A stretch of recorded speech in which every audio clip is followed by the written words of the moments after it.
That is the basic fundamental trait of men who love women, of men who have abundance. This is the primary trait they have. The power that he has over women lies in the power they have over him. And I'll make a distinction in a second about neediness and desire. But it's infectious to women. Women cannot resist a man who just absolutely adores that they exist. As Casanova said to the actress, I would like to begin an intrigue with you. I should like to do this. Look at her. How am I supposed to keep my conversation focused on Jordan here when there's a woman like that walking past? This man already recognizes that he's operating behind the scenes of that. He's walking around all of that. And the assumption is, the feeling is she's seducing me. What am I supposed to do? What am I supposed to do? Do you see the way the girl looked? It's powerful and it's self-manifesting. All right, welcome back to the podcast, everyone. And today we're going to go directly into some viewer questions, very specific about the land of women, of which this podcast was initially titled after, Abundance in the Land of Women. We're going to go right back there. So I've got a couple of juicy questions for you, Zan. And these have come through the comments. Well, one has come through the comments, and one, which we'll, I think, do in a second episode, comes from Anthony. But the first thing was, probably about a month ago, we had a long discussion about something, and we ended up with the phrase, we ended up landing in the phrase and starting to explore the notion of I don't conquer, I submit. And there was a sense a lot of people commented that this is a really profound topic, and we just landed there by some other means, but didn't flesh it out on its own accord. And Ivo in particular, I'm just going to quote Ivo's question because he wrote this. He said, I'm someone who can't help himself when women are around. I mean, I constantly look and I love them. It doesn't matter if it's an older woman, a younger woman, they fascinate me.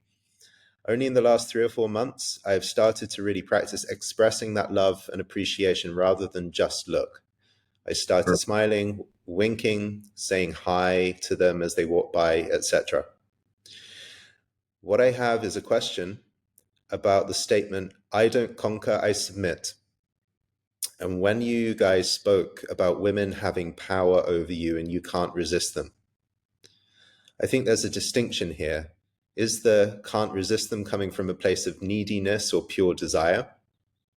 Because can't resist them can seem like neediness at first glance. What is the difference between not being able to resist women from a needy place and not being able to resist them from a place of desire and of power and of, I'll have my own words here, owning your own, staying rooted in your own sense of gravity? So staying rooted with not losing your gravitas and your center for one moment, and still acknowledging that women have a tremendous sense of power that we might submit to. Yeah, that's a basic fundamental. That is the basic fundamental trait of men who love women, of men who have abundance. This is the primary trait they have. They just completely feel helpless. Now, let me explore that in some degree. I don't conquer, I submit. I think that was Albert Camus, and Casanova said something very similar. I wrote a manifesto over 20 years ago. The manifesto of an enlightened seducer, I guess you could say. And the very first line of that manifesto is, every true lover knows that the power that he has over women lies in the power they have over him, which is saying the same thing.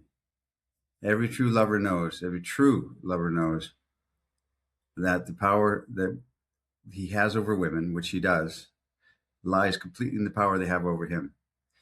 And I think that's a fundamental essence. When I was writing The Alabaster Girl, the working title for years was Seducer Seduced. Yeah. You remember that? I was going to ask.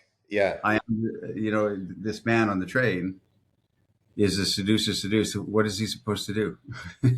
His hands are tied. He can't help it. And um, and if you look at, like I said, Casanova or any of these great lover figures from history, they all had that just complete, not, and I'll make a distinction in a second about neediness and desire, but it's infectious to women. Women cannot resist a man who just absolutely adores that they exist. I've said this in multiple iterations, every combination, permutation of that kind of phrase I've said over the years. And that's what I've been trying to hammer home. The Alabaster Girl is a book about this man on the train, this man with no name, who embodies certain things that other men do not embody. And this is one of the key fundamental things he embodies. He just absolutely adores women. He can't help it. And he expresses it. The guy that just gave the comment, like, you could qualify my statement that I always say, a man who loves women is loved by women. You qualify it by saying a man who loves women and shows it to the world is loved by women, right? So it's a fundamental essence. And I think, and I've talked to men over the years, and they all say, well, I love women. Not like this. This is a different thing I'm talking about. A lot of, I was coaching a guy just the other day, and he said, well, he said, I don't know if I love women, but I have a lot of passion for women. In other words, I have, as I want women. I want to have women in my life. I don't know if I love them though. I've seen some bad women in my time, So there's just something in that spirit of that man, and like a lot of literary figures have the same idea, that makes them jump in place when a woman arrives into a room. They're just happy that she could be not his type. She could be an old woman. Doesn't matter. She exists in the world, and life is good because he gets to partake and see of that. Something like that. I'm saying a lot of broad strokes, but and and I'll say, let me say this further, Jordan. You can't fake it. You just like it becomes this little boy. Turns you into a little boy in the presence of women. You think, well, that's not good. I have to look like I'm cool and aloof and tough and not needy. But I'm writing a whole chapter in the book I'm writing, the difference between desire and neediness. Neediness is sticky and humps your leg, and it's not nice. And it's qualified and it's conditional. I will like you, Jordan, if you give me something in return, which is some kind of attention to me. Otherwise, I have disdain for you. Where a man who loves women just loves the idea that she exists, and he expresses that one way. It's a one-way expression of that. Not looking for anything in return, although he has great desire to have everything in return. So, well, that's I think that's the biggest follow-up question that the viewers have. Many people want to hear more about the distinction between desire and neediness, and I think you just said it there, that neediness is the attachment to getting something back is very strong in such a way that it becomes a repellent. The energy of neediness becomes repellent to the person that you're hoping to get that something from. that's right. But desire is a proclaiming, just a feeling that's voiced without any attachment. It might be desire for her to give it back, but there's no attachment. It's not like anything's for stake. Anything's at stake if you don't get the thing back. Yeah. Now let me further explain that to a degree. The men that I've observed over the centuries, including the literary figures I'm talking about, their great desire was manifest, and they expressed it. They said, wow, I would love to see a woman like you in my life. I would like to see you again. I would like to have, as Casanova said to the actress, I would like to begin an intrigue with you. I should like to do this. That would be very, very nice for me. I would really like that a lot. That's cool because I have great desire for you. um, was never misconstrued or misinterpreted as neediness in the women, because it's it was because it comes from a place of just like I said, real adoration for the idea of women, and she looks like a woman, and so I'm going to paint her into that landscape of the feminine spirit that I adore until she proves otherwise. Till she proves that Hmm. she's not a nice person, or she's petty, or you know, this kind of thing. But I'm going to paint her with that brush as my default assumption that she's sweet and kind and fantastic and articulate and challenging and all the things I like. So where neediness is petty and pissed off if it doesn't get what it wants. That's what neediness is. Neediness is blaming her because she didn't respond to my roses and my poetry and my attention. And we get this nice guy. It's the nice guy effect, right? um How? yeah, go ahead. Well, one of the fundamental questions that people have, particularly at the beginning of their path, is how do I stop being needy? Like, I recognize, I admit, I have been needy and I get needy still, especially when the stakes are high and I really like her. How, how do you say to people to get Well, over that, or oh, stop it? Because it's involuntary for a lot of people. It's not like they can just stop being needy yeah, because the thing comes up when she comes into the room. but okay, let me try and define these terms, because and I haven't done this before, but this is interesting. um Imagine a young man who's lonely, full of life, vitality, and horny, right? You would say somebody would say that guy's needy, but needy is all the things I just said, laced with the contempt. That's neediness. That's laced with blame. That's laced with I'm a victim. So this young man, imagine two young men, they're both horny, and they're both just really like to express that, and to meet somebody great and have a coffee date with somebody and have potential with somebody. And he's burning inside. He's got this drive, and which is a real honest to God, beautiful, wonderful thing. It's not bad at Mm. all. But one of the young 20-year-old is needy and the other one is not. And the difference is they both have that package of vitality qualities. But one has it laced with contempt and blame and victim, and the other one doesn't. The other one says, "Okay, it didn't work. Maybe I could be more funny." But he looks at it as in a curious way.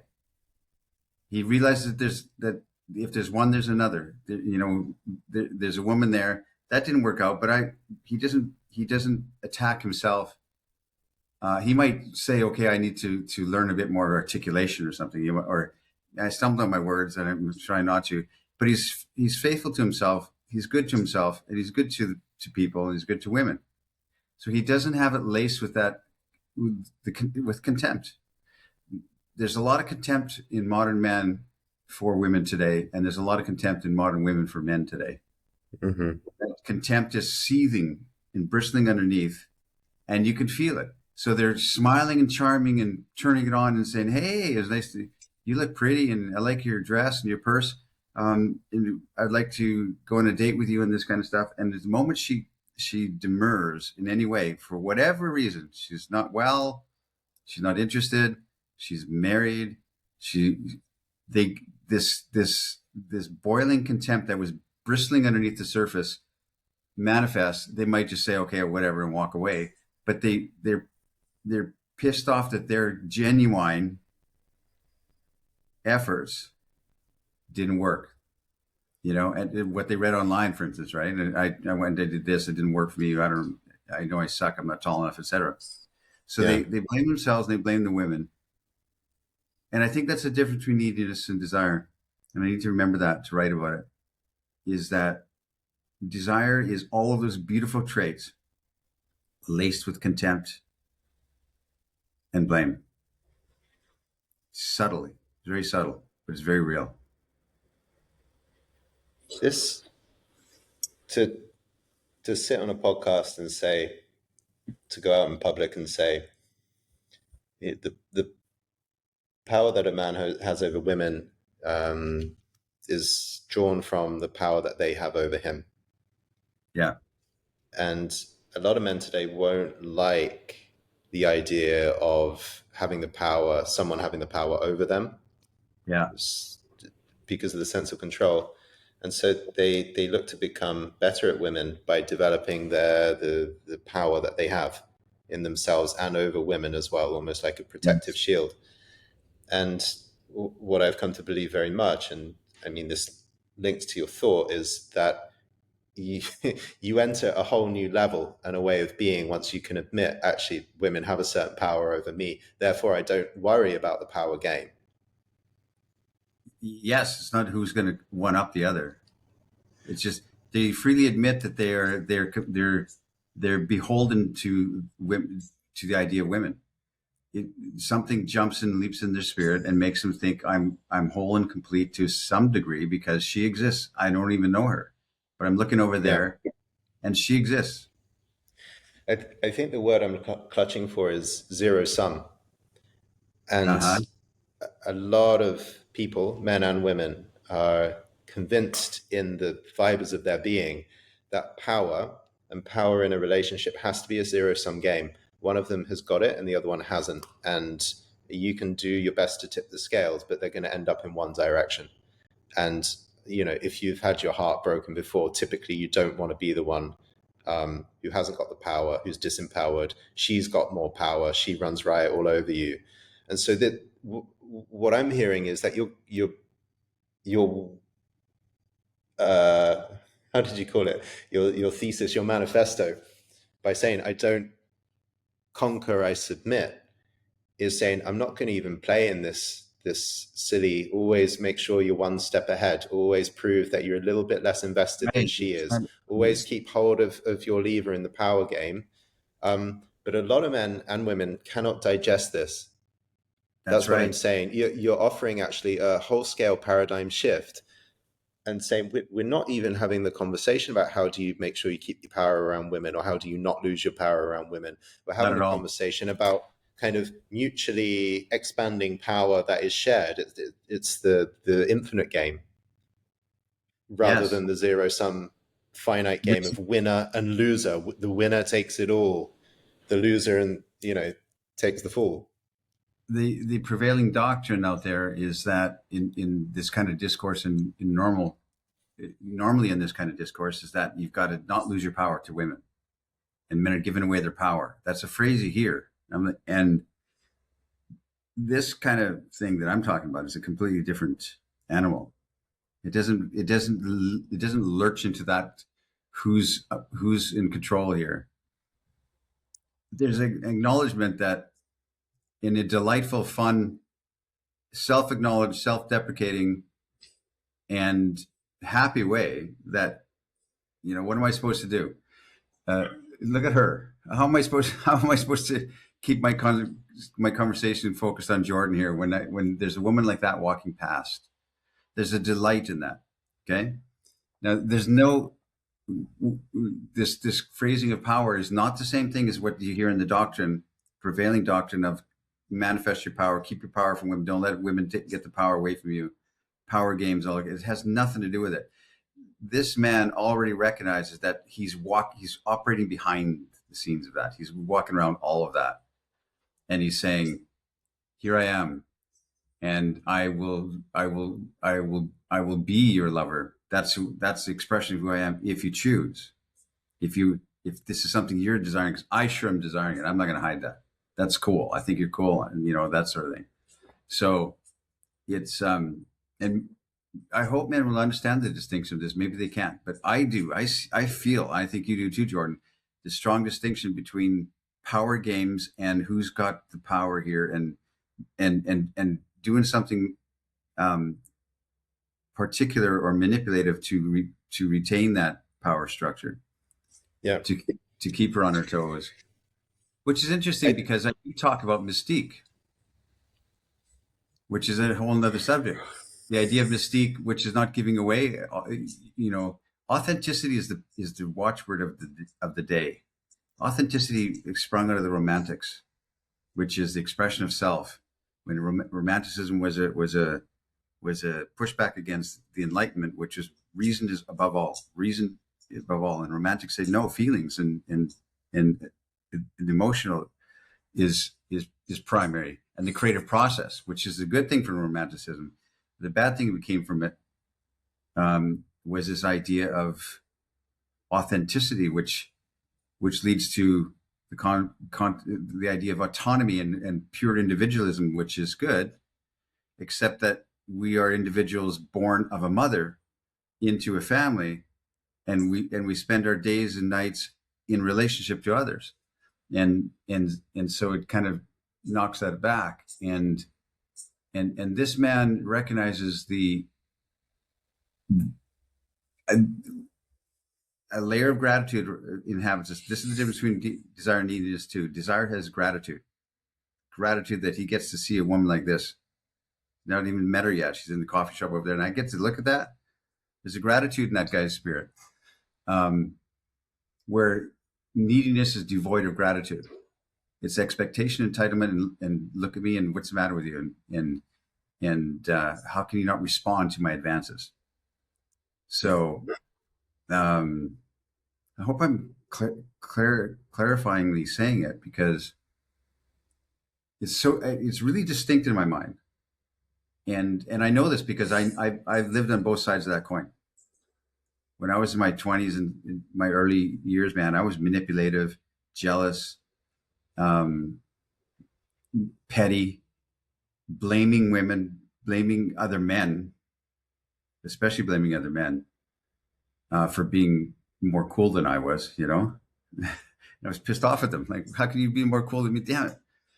Um, so I don't know. It's like I've seen both sides of that spectrum, both ends of that spectrum, I guess. I, I think it's pretty clear the distinction between neediness and desire. And if it's not, let us know in the comments. Um, I have to write it down. what Someone write about it. the thing that's sticking on my mind a little bit more is the sense of power game. And I think anyone who inquires into their motivation in a moment, let's say you want to send a text to her and you're really overthinking it because you're trying to manipulate what you write because you want to orchestrate the outcome that you want and avoid the outcome that you don't.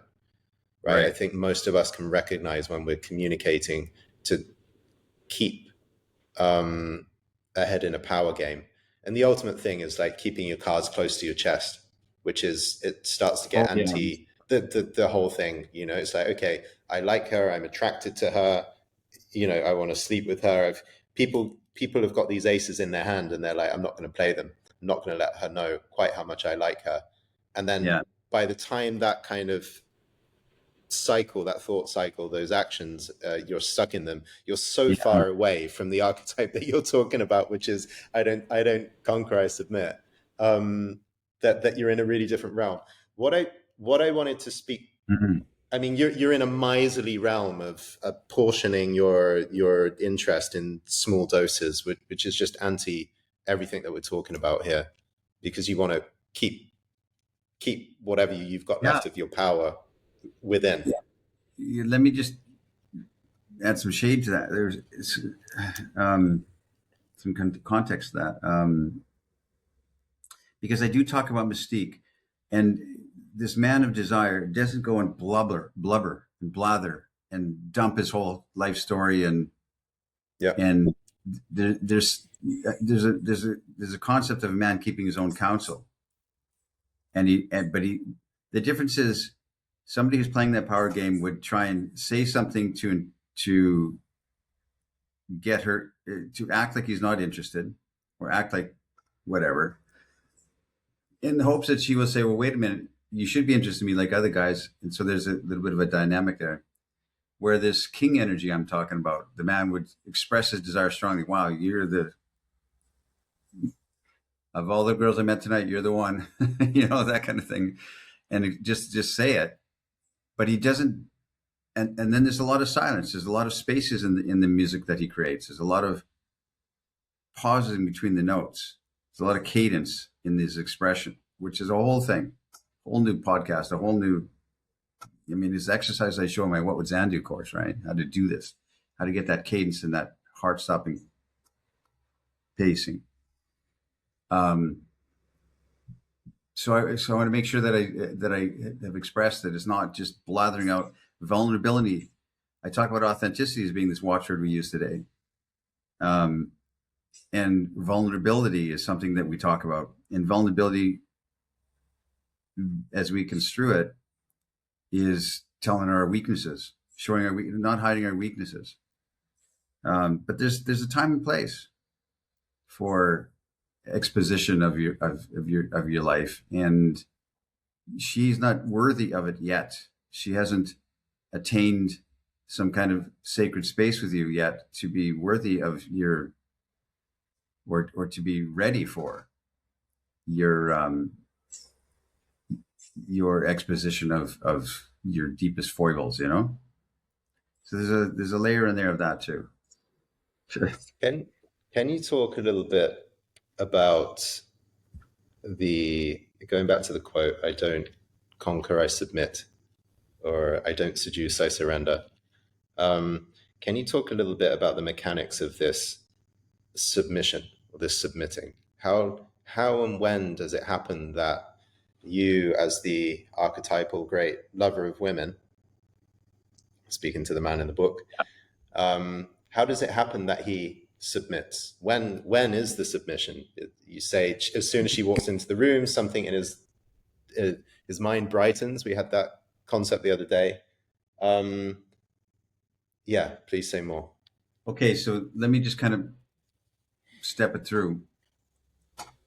The man in question, this man who loves women, is talking with Jordan, and he's in a room, and a woman walks in on the right-hand side over here, corner of his eye type of thing. Something in this man manifestly shifts. His physiognomy shifts. His physical geography shifts, and it's maybe it's not noticeable, but it is noticeable. I think where he will sit up a little straighter. He would go like this to Jordan. I see you, Jordan. There's a girl just arrived on her, 3:00 over there, and it's good. She's dressed well. She looks pretty. She looks like she's with her friends, whatever. But I'm happy because she exists and she just arrived. And so, in other words, something brightened in this room, this restaurant, this lounge, this art gallery, whatever. Something just got better. Can you feel that, Jordan? And something smiling to his partner over there. He's not staring at the girl. You don't have to do that because there's already something that's been keyed on over here. And then the next expression of his physicality is he's prepped and ready. Something downshifted in his spirit. He's ready because something arrived. It's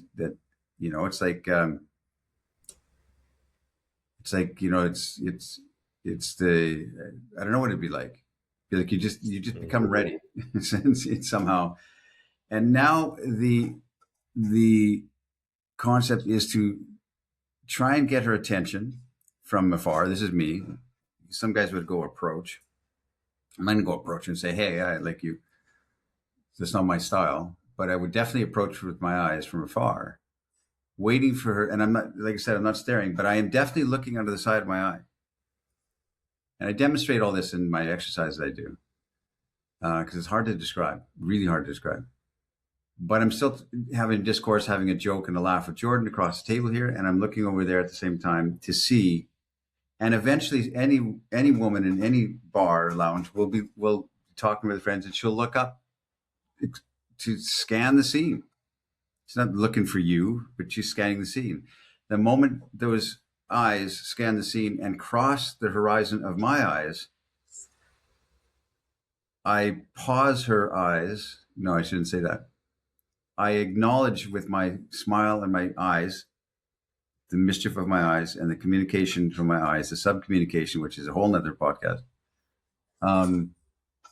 that I see you.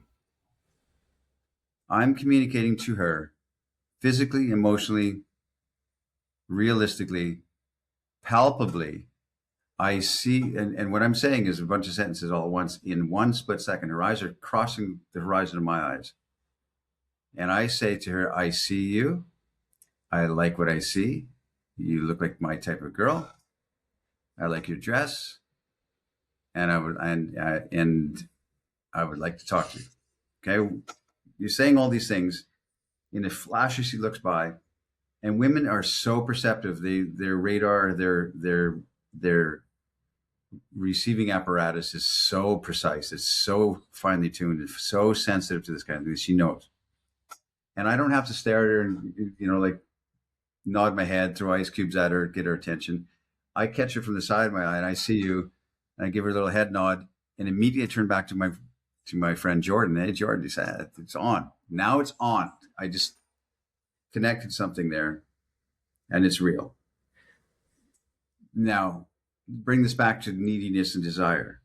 You said, how does one express that without leaning into neediness? There's no neediness in what I just did. There's an expression of, in this one way. Remember, I'm not a victim or blaming or pissed off if she doesn't smile back. I don't have that. I don't have a drop of that. She might look at me and I smile and nod at her. She looks at me flatly, rolls her eyes even, and turns away. That's okay to me. That's actually okay. Then I go back to Jordan. Damn it, didn't work. But I'm curious and amused, and enjoying the whole experience of it, without feeling like, well, what, she's mean or she's whatever. I was trying to be nice, and that's the difference between needing and neediness. Has blame and contempt and pissed offness and frustration because she didn't respond to my nice smile I tried to do. Desire expresses it one way. If it's not reciprocated, if it doesn't bounce back off of her in a nice beamish way toward you, you're still you. You're still okay. There's more women. I'm still with Jordan. It's that's for gratitude, and it's not like thinking. I'm saying a lot here. It's not like saying, well, damn, that didn't work, but I can recover because I'm still here with Jordan. It's like, it didn't work, and I wanted it to work. Damn, it didn't work, but I surely gave it my best. I can't blame myself. I can go home tonight and look in the mirror and say, hey, you tried. So there's some kind of self-forgiveness in that too, and self-care and self-liking. So these are when you say I don't conquer, I submit, these are the mechanics of submission that you just run us through here. Okay. 100%. That this man here who gets lighter, who sits up in his chair, who goes like this, like the evil warlord, like with the twirling his mustache because something is afoot. That's a cool guy, and that is the essence of I don't seduce, I'm seduced. What am I supposed to do, Jordan? The girl just arrived. What am I supposed to do? I'm helpless. Right. This is how I am. I'm going to do a recap because the coach in me is. This is an incredibly valuable thing. I mean, I'm thinking 10, 15 years ago, I don't think you gave such a broken down, clear model of your inner process when it came to this. I remember asking you similar questions before, and it wasn't quite this detailed. So what I'm hearing, this is the mechanics of I don't conquer, I submit. In the first instance, because I'll say it here, this is her walking across into the room and the two instruments of perceiving each other for the first time. She comes into the room, you see her, and it's the first instance of perception. We can't go into this today because it would be mammoth, but I'm also very interested in the mechanism or the mechanisms of I don't conquer, I submit later on in a dating cycle scenario, or deeper into a relationship where the stakes are much higher, and all the multiple ways you may choose to not choose to conquer but instead submit, or where it's wise actually to submit and not conquer, and where even the great lovers who are great lovers for one night or for 1 week, or when you're traveling to a nice place like I'm currently in, you can be a great lover then, but then a year on in a relationship you might figure out you're full of conquer and zero submission. Yeah. And Yes. so this is myriad. I want to state that here. It is myriad. You know, this, the deepening of that thought, I don't conquer, I submit. I wrote in the book, The Alabaster Girl, and I've been talking about it for years, about this idea of the man who doesn't count. In other words, there's a subset of men, very very small percentage of men, who women look at and go, uh-huh, especially older women. They look at him going, I know this guy. And they're 100% open up everything to him immediately. There's no 3-date rule. There's none of this back and forth. He's a man who doesn't count. That it's just him. Everybody else has to date me 3 times. I say this and people go, well, that's not right. That's not fair. But it is right. And it is real. And women go, oh, this is true. It's true. There's some men that just don't have to. In other words, they don't have to go through that conquering courtship ritual. They submit to what's already in the air. They submit. They can feel it. She can feel it. They say, do you feel that in the air? Because I feel it. And this is why it's a secret garden. This is why it's the Casanovas sneaking around in the middle of the night like an alley cat, because it's already on. I bet you there's a lot of listeners here who have known a moment in their life where they look at a girl, or look at a woman over there, and they can tell it's already on. They could tell that there's something connected there, and there's a chemical bond of some kind, right? Certainly you felt that sometime in your life.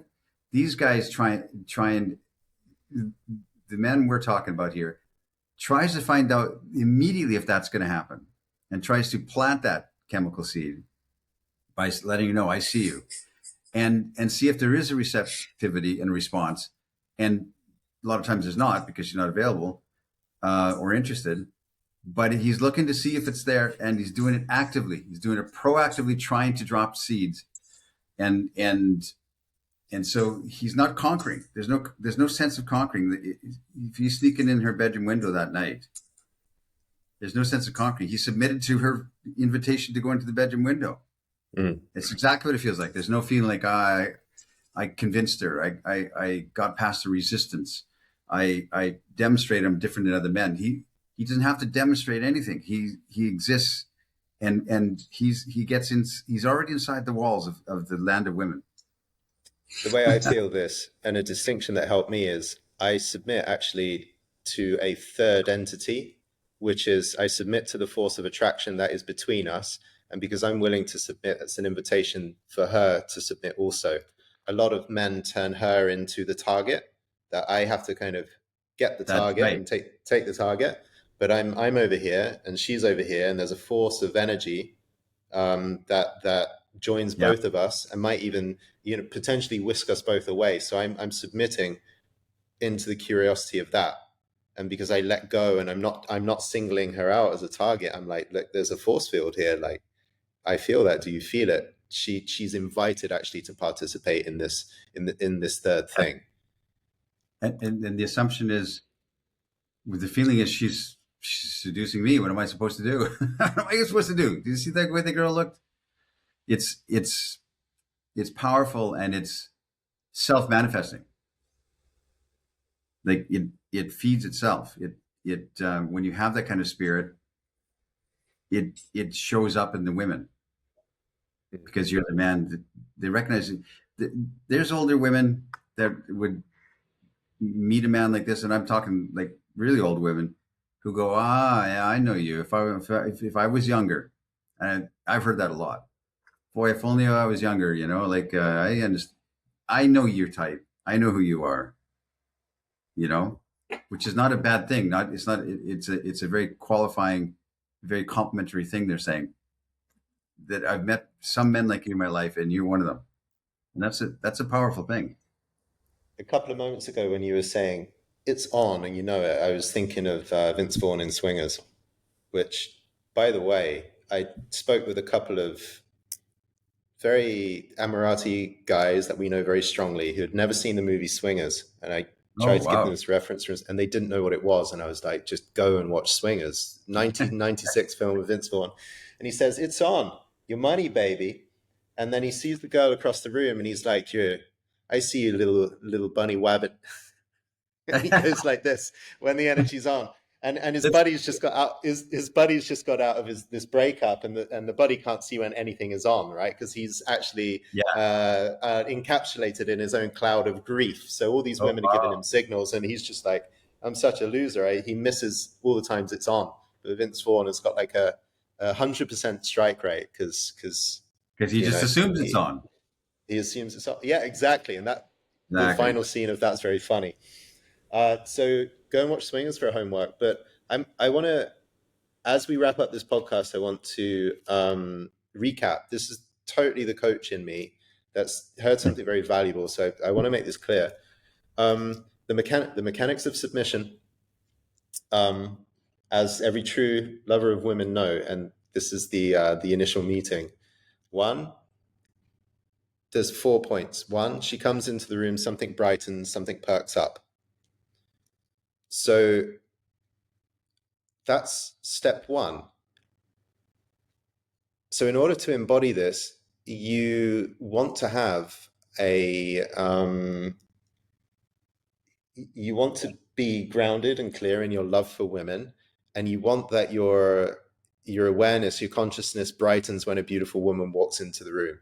If your consciousness doesn't brighten when she walks into the room, already this mechanism's not going to work. The And women. I've seen it before. I've been in a group of guys and they're sat around having a good time, and a woman comes into the room and like, ugh, this this Yeah.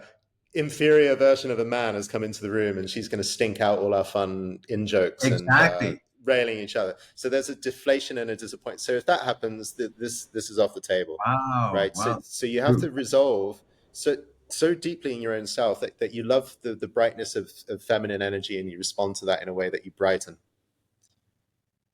That's a shocking thought, but it's really true. If I'm in the Yeah, presence of men, when a woman walks into the room, they feel like, oh, she's invading our space. Or she's not attractive to me, so I just ignore her. Like, whatever. What do you see? I don't get it. That yeah, I can't sit in the room with that person. This is why yeah, we've got our Amorati guild, and we're recruiting these guildsmen for our thing. This is why the qualifying question I have for them is: do you really love women? I'm trying to understand: are you part of this mechanic? Are you part of this secret 2% of men? Are you? Because then we want you in the guild. Otherwise, if you don't have that, if you don't, misogynist, absolutely no. Misogyny, no room for it. yeah. But if you have indifference to women, I can't hang out with you. I can't sit at the table at a restaurant and enjoy my discourse with you because there's no mischief and aliveness and curiosity and little boy cheeky bastard energy in you when a woman walks around, when a woman's sitting at a Yeah. table over there. You're So concentrating on me in the conversation as opposed to potentiality. I can't be there. there's no further step in the coaching if that thing isn't clear, and if you don't brighten up when feminine energy comes into the room, that's an invitation. Either you brighten up, or there's an invitation here for some inner exploration. That's However you right. go about that. And you won't understand anything I'm going to say in the future. So you're not a prime candidate for what we're trying to create with the guild. You're just Yeah, not that. and I want to say quite empathically, a lot of us are here in this conversation. Some men can hand on heart say, I love women, I love the spirit of women, and I just need some pointers, and I need to get over something, and I need some self-confidence. For That's one sure. thing. But some men are thinking actually like, there's light and dark in my own heart. I'm unresolved in this question. I know that I've got some searching to do in order Yeah. to clarify this. Further, Jordan, there's men who, young men who had bad experiences who are angry at women. That doesn't mean that they're misogynist, but they don't. There's something that can be redeemed in that gentleman. Yeah. I But 100% believe. the anger has to be come to terms with. So it's They like, haven't okay, seen that there's a light on the other side of it, and I have a lot of hope and a lot of light, and I can share that with them. So being angry at women is not a disqualification, but indifference to women, apathy, and or just disliking women, that's disqualification. so So part two. Part one is woman comes into the room, something brightens up. Part two, you say something in me downshifts. yep, Now, and it not feels every like men have the lifts me experience down. that something inside them downshifts. Other men have the experience of something either upshifts, like helium, or the air goes out of their lungs and the voice raises and everything gets like this. They find it difficult to breathe. Or a lot of men freeze. She comes into the room, something brightens, and rather than downshift, freeze. So again, steps 3 Yeah, and 4 and beyond in this are not going to work if the thing in you cannot downshift. And this is an energetic, embodied thing which downshift. can be Yeah, trained, but it starts with awareness, right? Like if a beautiful woman comes into the room and I freeze, the breath goes out. You actually have to teach your whole nervous system how to deal with that intensity and continue breathing with the woman's presence. I mean, God, of course. some women are so striking that the breath of a room full of men goes out and no one can deal with the beauty. You see this with old clips of Marilyn Monroe. You've got 50 men in suits all talking about the stock market, and she comes in and everyone's heartbeat basically stops. So I mean, for another podcast, but the way in which something in you downshifts rather than gets clogged up or upshifts or freaks out or Yeah, freezes, there's that's a whole topic. there's some gears that are connecting. So I'm sitting with Jordan, and I'm having a laugh. We're talking about that time we went to Brazil, and it's all pretty normal in discourse, and we're equitably enjoying our experience together. This woman comes in on 3 o'clock, and something delights in the gratitude that she exists, and she's here now. Before she wasn't, and now she's here. There's two. There was a moment in time when she wasn't here. Now she's here. That makes me smile a little bit and go, hey. So I get lighter in my loafers, and I sit up in my chair and I lean towards Jordan. I say, hey, now there's potentiality there. So something lightens and downshifts. The downshifting is when I'm talking to Jordan, I'm not tingling in my loins. I'm not, I'm not like, I'm not Glad to hear vibratory. that. Yeah. Yeah. Sorry, Jordan, but you're cute, but But when she walks into the room, yeah, there's something that it's like imagine an old truck, and an old logging truck or something, and you connect it into this ultra low gear, and you can feel the shunk and the and it kicks into gear, and the vibration of that is manifest throughout the whole truck. Something like that happens to me for certain. So I'm bright and happy and gratitude. Yeah, Jordan, this is cool. But there's something that also like engages in the transmission of me to that lower vibratory energy that's reserved for women. all right. So if you're listening to this, the question is, do you recognize what Zan is talking about, and do you recognize that lower vibration, that gear, that zoom? Because that's something to watch out for, and yeah, Wow. I absolutely know what you're talking about. Like I said, like Some men will know this, and it would have happened at times without being consistent. Other men will never have felt this in their lives, and in that case, it's something that you can grow towards. That might well, I take a bit of can. time. I mean, I keep saying it, but in my live classes where I actually run through exercise where that man feels it for the first time or Right. remembers it. A lot of the guys that take my what would Zan do, they go, I knew this when I was young. I felt this when I was young, and I've forgotten it. I forgot what it feels like. And you give me permission to engage that again. And because it's fun and it's real, you can the room can feel it. The room can feel it. There's a vibration that kicks into your voice in this downshifting, that a bit more of a growling energy in your voice, and you can feel in the vibration of your chair because it's coming from your lower energy. Oh my goodness. So, point three. So she comes in, you brighten up. You see her, something downshifts. And point 3 is you try to get her attention. This is very interesting because I know a Yeah. lot of men who are very advanced and they, you know, awareness is wide. They see the Shakti energy come into the room and then they breathe into the legs and the feet and into the balls and down into the earth. And they have the right posture. And then they'll sit there as if some kind of earthly magnetism is going to bring her to his lap and he doesn't need to take some kind of action. But actually you're saying you try to get her attention. Yeah. You don't just sit here as a It's a humongous very, force of gravity waiting passively for something. Yeah. because So I'm just a guy sitting there with Jordan. There's nothing.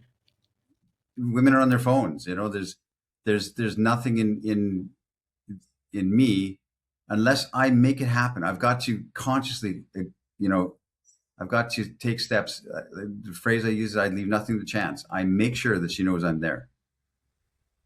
So go ahead. so you try to get her attention. Point Yeah. 3.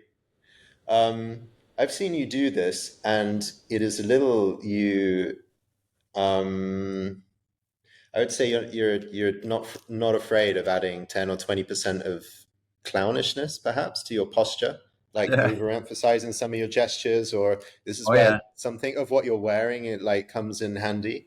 You mark yourself out as a spectacle, just a little bit, not outlandish, but there is a little bit of a sense of there's a Yeah. spectacle here, which is like it makes her double take. What is this not normal thing Yeah. in the bar hanging around? He looks different from all the other men.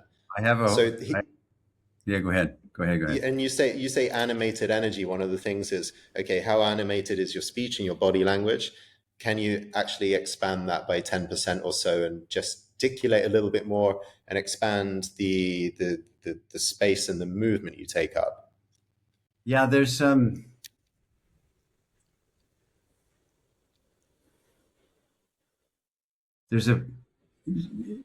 there's a Pierce Brosnan quality in this kind of expression. You'll see it in Taylor Panama, for instance, or where he kind of over his shoulder looks at her, and she knows she's like he'll be talking away, and he'll kind of like give her a look over his shoulder, which is saying, I see you.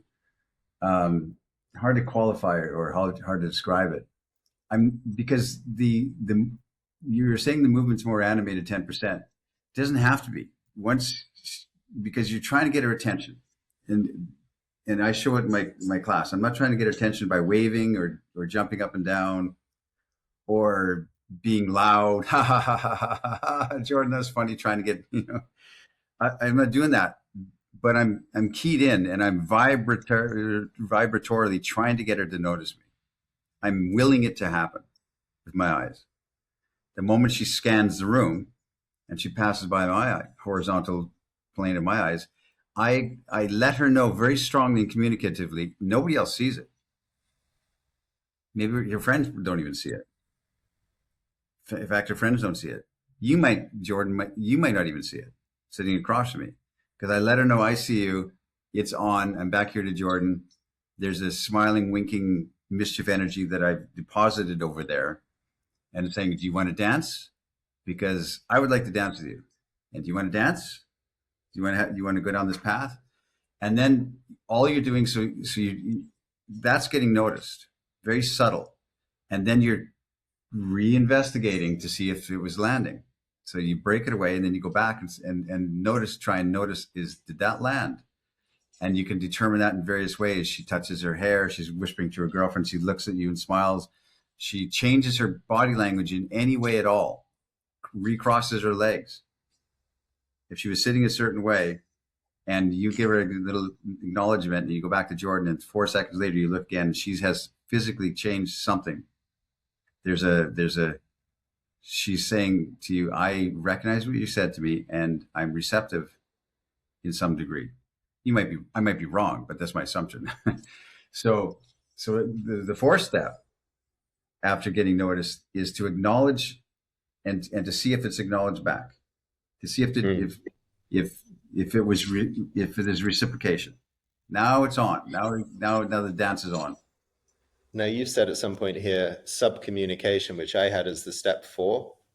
And that's where you said this, you said, I communicate in 4 sentences. You gave examples. I'm not going to repeat them, actually. If you want to know this information, go back in the video and Yeah, find yeah. the moment where Zan actually says this. You have to earn your knowledge, because we're giving so much away.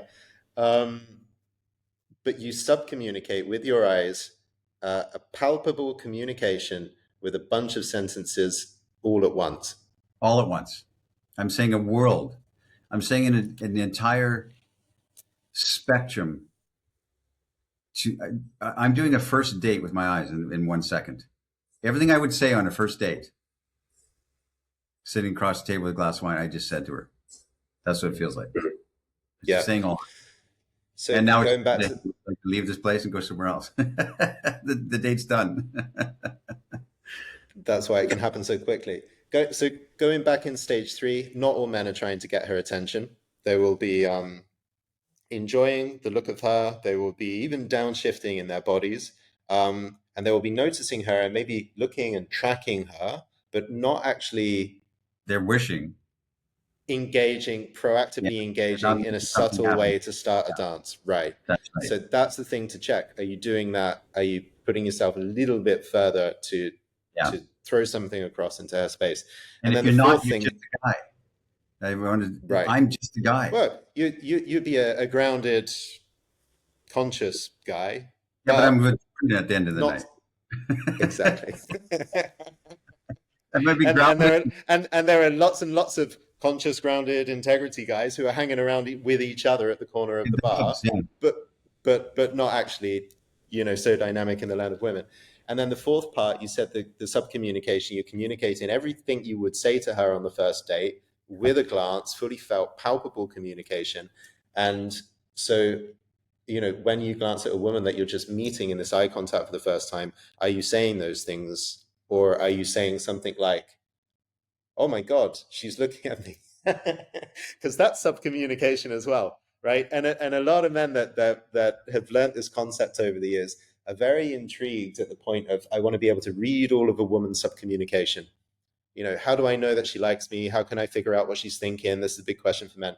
How can I read through her demeanor what her experience is? But as you're reading her, you're kind of, what you're subcommunicating back to her is that you're trying to read her and you're trying to figure it out and you're watching, but you don't load your own communication with anything. So you might be being able to read her language, but she's seeing a guy who's just reading her and not actually speaking. You're not projecting. You're just looking. You're just looking at her. That's a big difference. I'm not looking. I'm intentionally driving quantum mechanical photons toward you, my dear.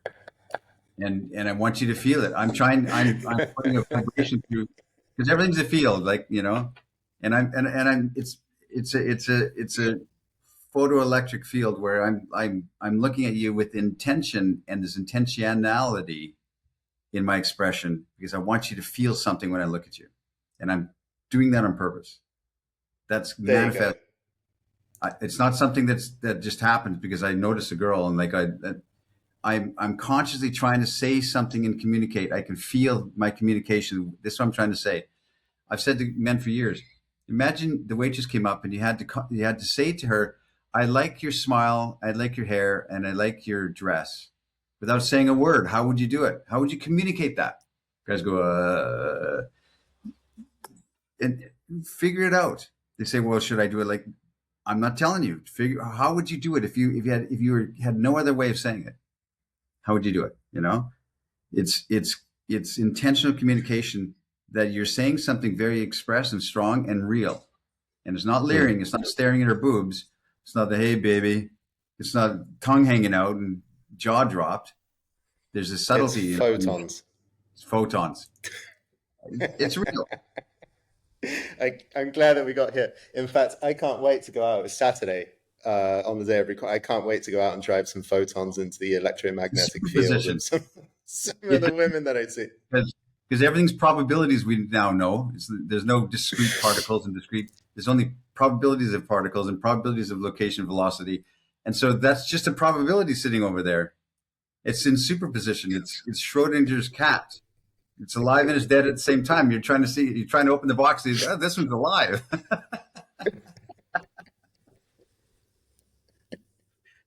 So, this is, I guess, these are the things you'd say on the first date. So that's what you want. Yeah. I'll go up through your eyes. You're my girl. I'm not my girl at the same time. Which is it? She's both at the same time until you observe her, the observer effect, and now she collapses into one position. And collapse is a nice word. She collapses in front of you. Incredible. That's funny. Wow. So I hope your questions about what was it? I don't conquer, I submit. At least in the early phase of things. That was a real coaching session. I hope people have taken notes. So I would like to go deeper on this very topic. We'll talk about dating and relationships at some point soon and break it down with the similar mechanics. Any final word, takeaway? Did you get anything out of this? Yeah, I want exploration. Yes. Sorry? I want the transcript of this video because I'm writing about this right now, and we said some things that are clarifying, and I want to pull out these little threads and weave them into my writing, because it's what I'm writing about right now. But we explored it on. You have a way, Jordan, of pulling me out of my thinking of something and pushing the edges of it. You can feel the shadowy edges. We push it out a little bit further every time we talk about it.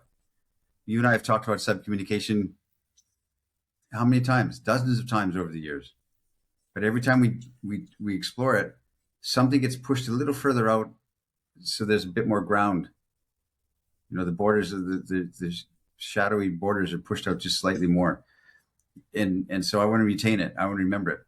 All these podcasts we did 40 some. Mm-hmm. Yeah. I want to go back through them all transcriptionally wise and say, that was well said. And I want to remember there's 40 of them. That's 40 some hours I've got to go through. Yeah, boy. All right. I'll do a final plug as we're wrapping up. I hope you enjoyed the show. Leave any comments and questions below. And if you want to do a super deep dive into all of these themes from today and more, check out the Amorata Guild. Yeah, perfect. Thanks, Jordan.